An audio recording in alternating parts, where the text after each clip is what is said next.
she found it impossible to bond. Yeah, Emma Robinson resorted to an unusual way to ease the pain of postnatal depression. My name is Emma Robinson.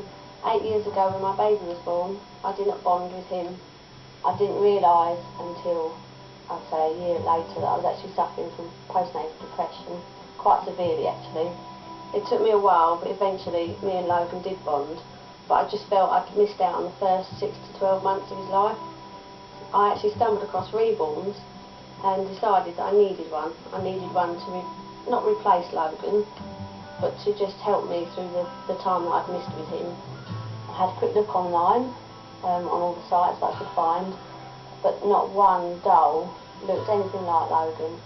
There was not a kit out there that looked like him, although I did find one close. So I bought the kit, I bought some paints, and I made a doll, but unfortunately it didn't look enough like him. But I sold the doll on, I bought some more supplies, and I've carried on reborning. But still to this day I still can't make one, I still can't get him exactly right, but I will do, one day.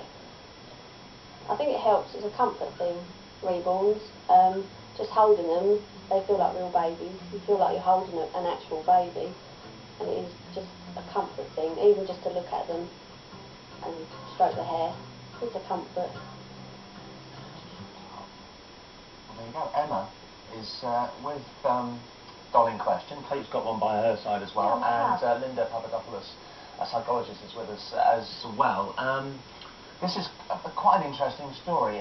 I must admit, it's a little bit odd as well, especially when you see how lifelike these children are. Do you recognise that yourself? That it's everyone's cup of tea? It's definitely not everyone's cup of tea. It's like Marmite, you either like them or you don't. There are people out there that just can't even look at them because they're too realistic. Well, let's have a look at baby Logan and your doll, reborn baby. You don't want to call them dolls. Let's have a quick look at that.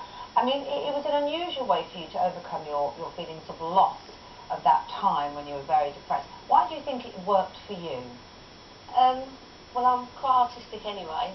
I'm a single mum at home, didn't have anything to do, and it's just something. Well, I saw a programme on telly, and it just looked so real, and I didn't want him to be replaced. I didn't want to replace that time, but I just wanted to try and, I don't know, save it a bit in a doll. And do you still use the dolls in a similar way? Or I not? don't now, no, because I'm actually doing it as a business. Right. So it's just a business thing. So you've moved on from that. Yeah. Linda, you know, I'm sitting here. I get very broody. Nobody watches the show won't know that. And I could see how there is something about having a baby. Obviously, this feels like a baby. The weight of the head, everything. It could work, could it, for some people that were missing or feeling a loss, or what are your reservations?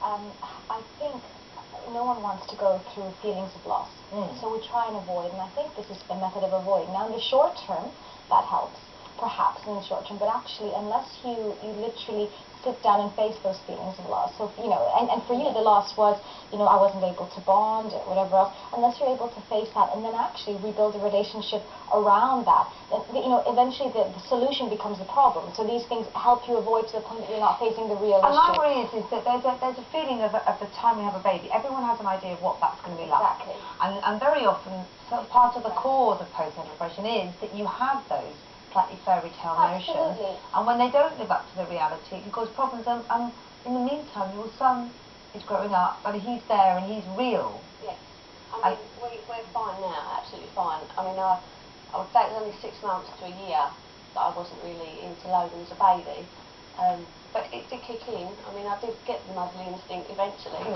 we're best of friends now. Oh, that's lovely. I've seen you back in the green room, and you have a lovely bond. But I think the other thing as well, I think for people listening today, you know, our whole world is based on expectations, and motherhood is the biggest one. That, oh, you're going to bond, and it's going to be lovely, and it's going to be great. Actually, it's very rarely. You're sleep deprived, you're exhausted, you know, it affects you in so many ways. And I think for me, the kind of the biggest, you know, thing that's come out of this is sort of, there is no fairy tale. There's going to be great parts about having a baby, and I think these dolls encapsulate that. You get to dress them, they're not very noisy, they don't have any smelly nappies, but actually the real bonding comes from, you know, working through those hard times as well. So I'm sure even with Logan now, the times when you're close to the times when he has thrown that tantrum, you're able to sit down and talk and work through it.